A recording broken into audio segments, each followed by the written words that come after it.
महाराज जी, ऐसा प्रश्न हमारे पास पहली बार आया था, इसलिए हम पढ़ रहे हैं। महाराज जी, राधे राधे। महाराज जी, इस दास का आपके चरणों में कोटि कोटि प्रणाम। महाराज जी, मैं हर रोज भगवान के पवित्र नाम का 1.25 घंटा जप करता हूँ और आपका सत्संग सुनता हूँ, इस इच्छा से कि मेरा एक दिव्य एवं शाश्वत लोक में चक्रवर्ती सम्राट की तरह मेरा जीवन हो और हजारों लाखों सुंदर मेरी रानियां हो। क्या भगवान नाम से ये संभव है?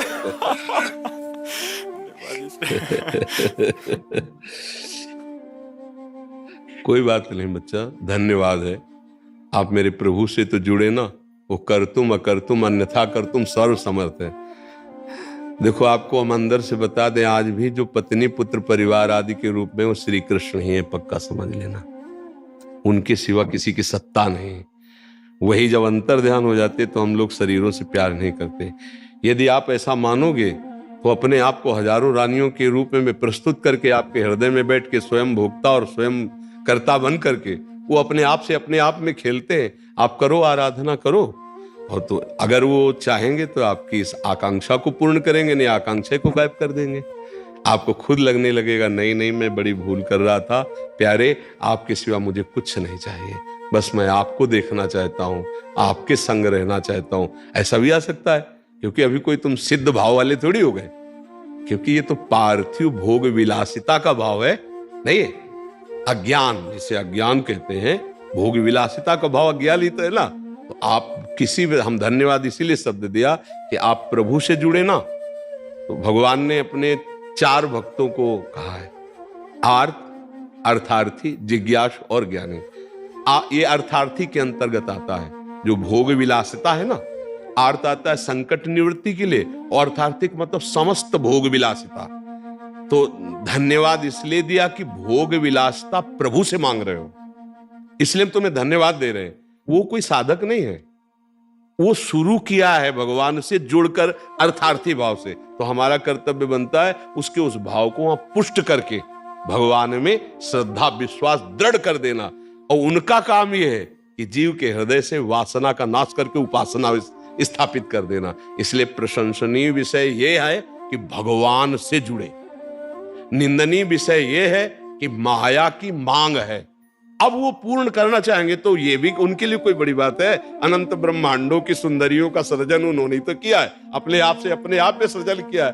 तुम 1000 कह रहे हो, 1 करोड़ हो जाए।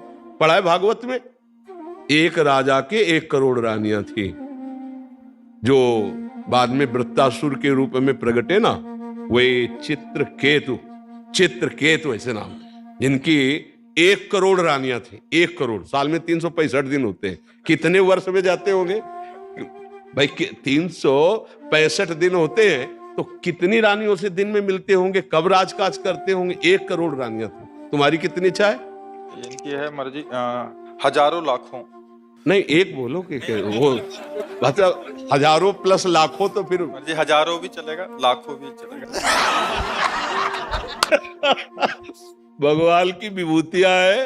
हाँ, भगवान की विभूतियां है। ठीक है, तुम चिंता मत करो, भजन बढ़ाओ।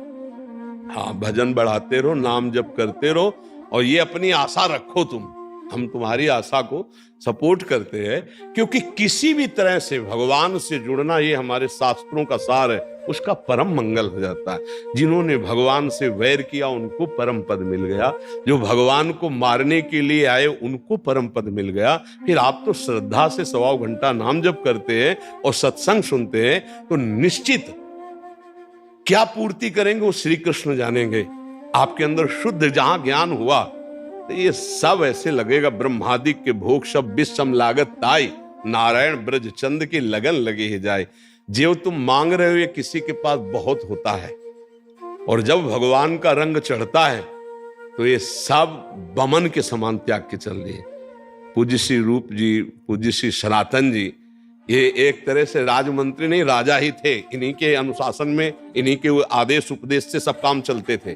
सारा वैभव त्याग करके भारी कष्ट सहते हुए श्री कृष्ण प्रेम की जो रहनी दिखाई वृंदावन में, अद्भुत रहनी।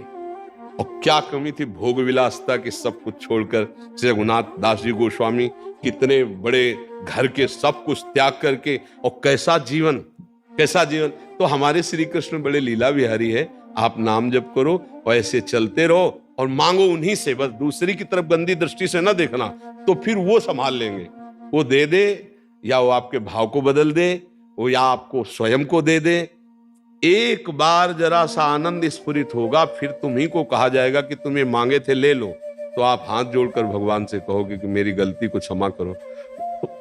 बताओ वो कैसे तुम्हें बताए, वो रो पड़ोगे तुम कि प्रभु मुझसे भूल हो गई, आपको न मांगकर कुछ और मांगा।